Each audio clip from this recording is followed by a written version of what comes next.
Your car guy here. Today's project's a 2004 Mercedes E500 Wagon. This is the W211 body style for Mercedes people. And what we got going on, the rear hatch does not hold itself up. The struts are worn out, or at least one of them. The previous owner, I just bought this car, so this is mine, says that they replaced one, and I believe it's the one on that side. And there's another one they gave me with the car, so we're going to change it. But that strut, you can see, is actually buried back in. It's kind of hard with the glare from the sun. We'll go over here. You can see it back there right off that pivot. So in order to get it out, we'll take out this panel here, and these little rivets, their center pushes in, and then you can pop these rivets out, and then this panel will come off, and that'll give us some room to work in there. And then on the inside, in here, we'll be able to take out this coat hanger assembly, and this is going to give us access to the back of the strut, so we don't even have to pull the headliner down. So we'll get to work and show you how to get all this done. All right, so you can see I've pushed the center out of that rivet, and the center's going to fall back behind there, and we'll pick it up later. But all you're doing, if you look right here, is just shoving that in. It pops out. We'll pick up that little piece. It just fell right down there to put back in. Now I can just pull these rivets out with a screwdriver or something that'll hook behind them and just pop them out. And that's all it is. It's just a plastic rivet, and that will let me get that panel loose so I can, it rolled down. So once those rivets are out, this panel will come loose and we can set it up out of the way. I'm gonna pop this rivet out real quick and we'll get going. Okay, you'll see we just, after the rivet's out, just moved this panel up out of the way. And what that does now is I've got access to get in, and I can see this strut rod all the way back, and we'll be able to work with it. So the next thing I'm gonna do, before I actually pop it loose at this end, which is just gonna be a matter of sticking and inserting here, and it's hard to see a little bit, between the end of the strut rod. I'll try to block that sun a little bit, right in there, and pop it out to the side. We'll go ahead and take out this interior piece right here to get to the other end of that strut. So right up in this hanger is a screw, and you'll see I've got a T30 Torx on it.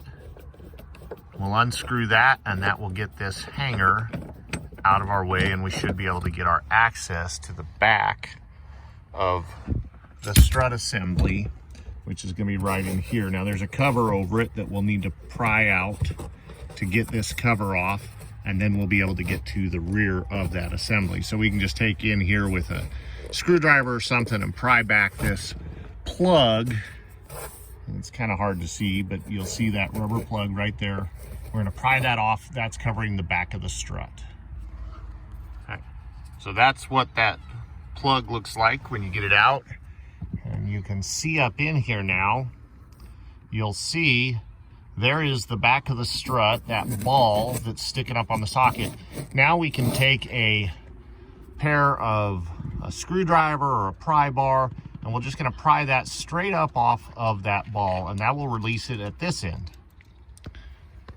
All right, so you can see now that the strut is up off the top of the ball there. It's trying to focus a little bit in there, but all I did was just pry it up. It popped off pretty easily. Now we're going to pry it out at the other end. All right, so you can see right in there, right straight in front of my finger, is where I'm going to pry to the side to pry off the front of this strut. And that's gonna pop it loose from this, and then I can wiggle it out of, we'll bring it around and then out of this hole right next to it. Now this is our new strut, and what I'm gonna show you is what we're gonna do. So this is laying in that hole like this, and you see this plastic or steel band right here. If you pry it off with a screwdriver, it will make it to where that strut will come off very easily. So back in here, where that's at, we're gonna reach in with a pick and pry that steel band, and it's hard to get focused in there, but we're gonna pry that steel band off, and that's why I showed it to you on the strut. When I pry that off, it's gonna allow me to then just pop that strut right out. Okay, once we popped it loose from the back, we were able to wiggle it over, and then it just slides right out of this slot. Now we have that out, and we can slide our new one in. You'll see the old strut versus the new strut. So remember, the spring end goes in first, and in the end that has this clip on it is what goes on the outside. In order to make this easier though, I'm gonna wrap a zip tie around this head, so as I put it in, I can then use the zip tie to grab and pull it up onto that ball that's in there, so that as I do that, it'll help me position it versus trying to reach my fingers into that really small area. And it'll help me get everything lined in, and then I can use my pry bar to pop it on. So this is what I mean by my zip tie, so that as I slide this in and position it, I now have this zip tie that I can use to grab a hold of that and move it back into the position I need to. I'm gonna go back underneath, grab the end of it through the hole here so that I can pull it in a little bit deeper and get it into the position that I need it in. All right, I've maneuvered this end right up onto the ball. Now I'm gonna take my tool and just pry between the top there and that and snap it down on. There we have it, snapped into place. Now we'll do the outside end. So now I can use my zip tie to help me reach in and get my piece up, and you can see it's laying just low. It's a little tough to see in there, trying to get it to focus. And we're gonna wiggle it up onto the ball here. The nice thing is that I can get my fingers in here in order to lift, but that zip tie helps me pull back towards myself. I can also take a screwdriver through here and lift the strut with the screwdriver. All right, so now you can see we have been able to pull this on, and I'm just gonna reach back here with my cutters and cut that zip tie and pull it off. But you'll see the hatch is now supporting itself. I will say that when you put this end on, it's helpful to have a friend that can shove the hatch all the way up, and that'll make it line up just perfectly. So now we'll get the zip tie out of the way. We'll put this piece back in place. We'll go on the inside, put our plug in, and put our hanger back in on the inside. All right, so now we'll wiggle this little piece back into place, this cover, work it down below the roof line, get it back into position, and line it up with its rivet holes.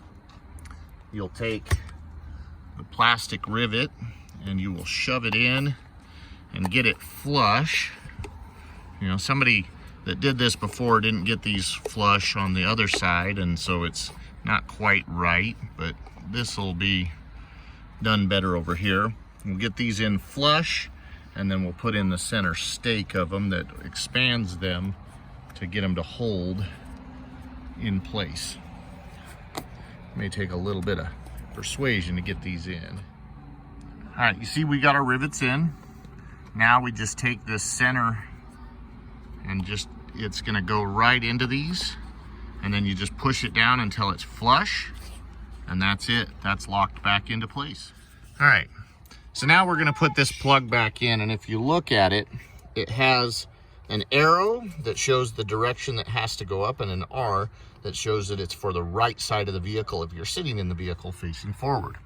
So that piece will go back up in there, and it will cover the back of that strut support. I think it was just all right, you see our cover is back in place. Now we'll just simply put our hanger back up in right here and tighten up the screw. There we go, hanger's back in, the job is done. So you see we've got it all together. It's really not a bad job to do. Give yourself about 30 minutes per side. It's a little bit fiddly, but really can be done with not too many specialty tools at all. You know, a pick, Torx, and a little something to pry with, and you're gonna be able to knock this out pretty quickly. And that's it. We've been able to fix our hatch strut, and now we don't have to let it fall down anymore. This is your car guy. Please like and share the videos and subscribe to the channel.